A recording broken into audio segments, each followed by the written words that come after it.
¿Qué tal? Nos vamos a centrar hoy en fondos de inversión. Lo hacemos con Tresis Sociedad de Valores, ya está por aquí uno de sus analistas y fundamentalmente queremos comenzar hablando de banca, porque es cierto que últimamente los gestores de fondos de inversión están recomendando sucesivamente invertir en el sector financiero, no tanto quizás en el nacional, pero sí a nivel europeo, y hoy se lo vamos a preguntar a Javier Morjardín, que como les decía yo es analista de Tresis. ¿Qué tal? Buenos días. Hola, buenos días.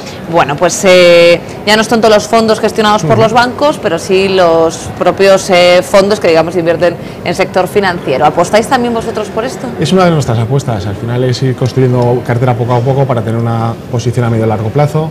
Por un lado tenemos la banca americana, que desde hace años lleva haciendo los deberes, tiene unos balances bastante saneados, muy saneados, y es más, ya están concediendo créditos. El caso europeo es diferente, es bien diferente. Tenemos un entorno que no es más propicio para el negocio de los bancos, ya que los pocos créditos que están concediendo les están dejando unos márgenes muy bajos. Esto es debido a que con unos tipos de interés históricamente bajos el diferencial se reduce considerablemente.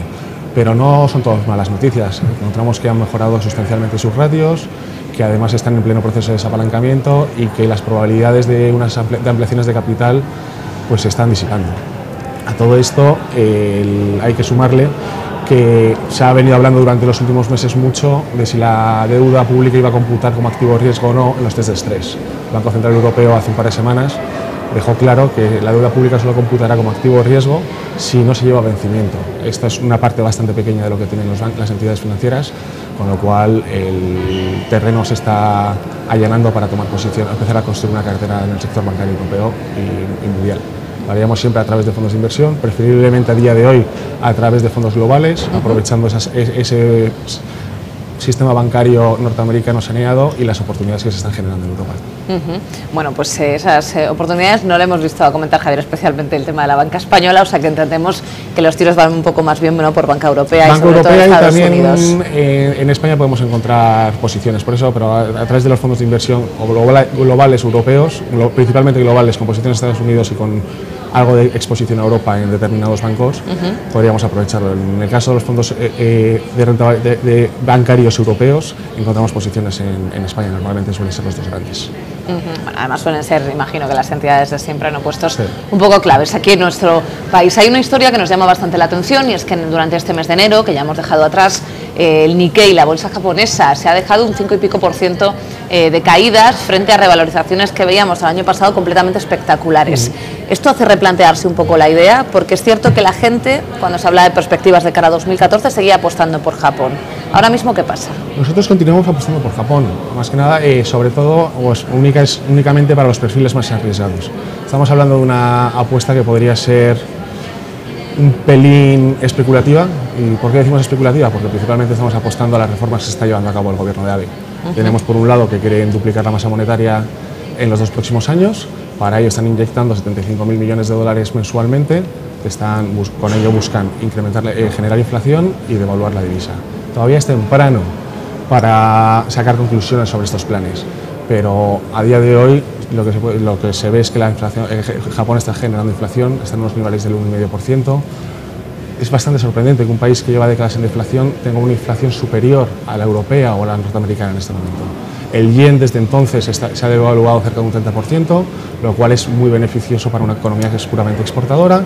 Y también hay que tener en cuenta otra serie de reformas que quiere llevar a cabo el gobierno. Por un lado tenemos la reforma laboral, la reforma del sistema de pensiones y también la reforma en materia de impositiva. Tenemos que han subido, como ejemplo, tenemos una subida del IVA del 5 al 8%, que esto generará o llevará 60.000 millones a la economía, al gobierno le dará.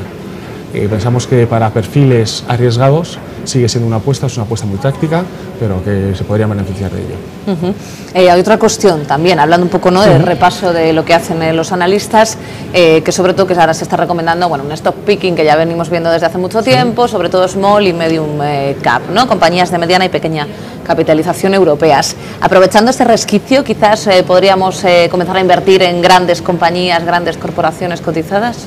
Bueno, la inversión en grandes compañías yo creo que se ha estado haciendo durante los últimos años. Es cierto que las pequeñas compañías han tenido un comportamiento bastante mejor que las blue chips. A modo de ejemplo tenemos que el MSCI mundial de pequeñas compañías se ha revalorizado un 50% más. nuestra aproximación sería más por capitalización, por rango de capitalización bursátil, es decir, complementar fondos que invierten en grandes compañías con los fondos de small caps. ¿Y por qué seguimos recomendando small caps? Porque al final, en un entorno de crecimiento, con un entorno de crecimiento en Estados Unidos y salida de recesión en Europa, tenemos que este tipo de compañías, las de pequeña capitalización, son las que van más de la mano del ciclo, se podrían beneficiar de esta recuperación tanto americana como europea.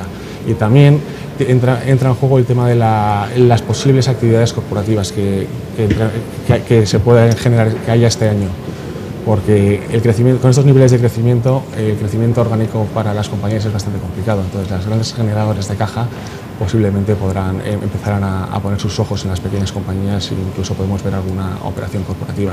Se verían beneficiados tanto las pequeñas como las grandes por una aproximación a nivel de capitalización bursátil, incorporando en cartera fondos que se complementen, tanto que sean de small caps y de large caps.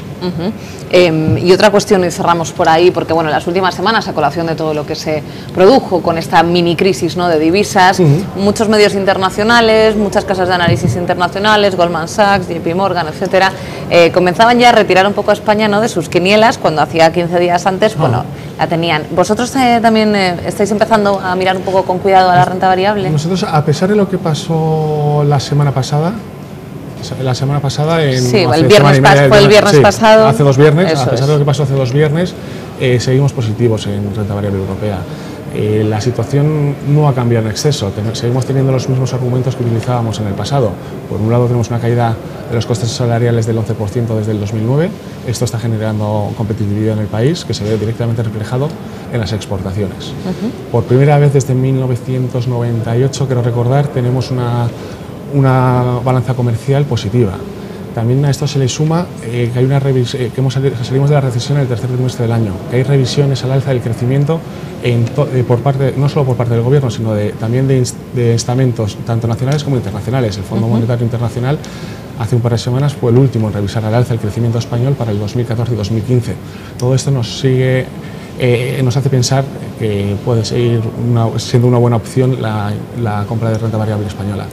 Bueno, los datos nos acompañan, ¿no? En sí, principio. Esta mañana conocíamos los índices, los manufactureros y siguen adelantando crecimiento para la economía española. Bueno, pues Javier Monjardí, lo dejamos aquí. Gracias por estar con nosotros, como siempre. Ustedes ya saben que nos quedamos, aparte con esta recomendación sobre renta variable española, pues por supuesto con el análisis de fondos de inversión de la mano de Tresis.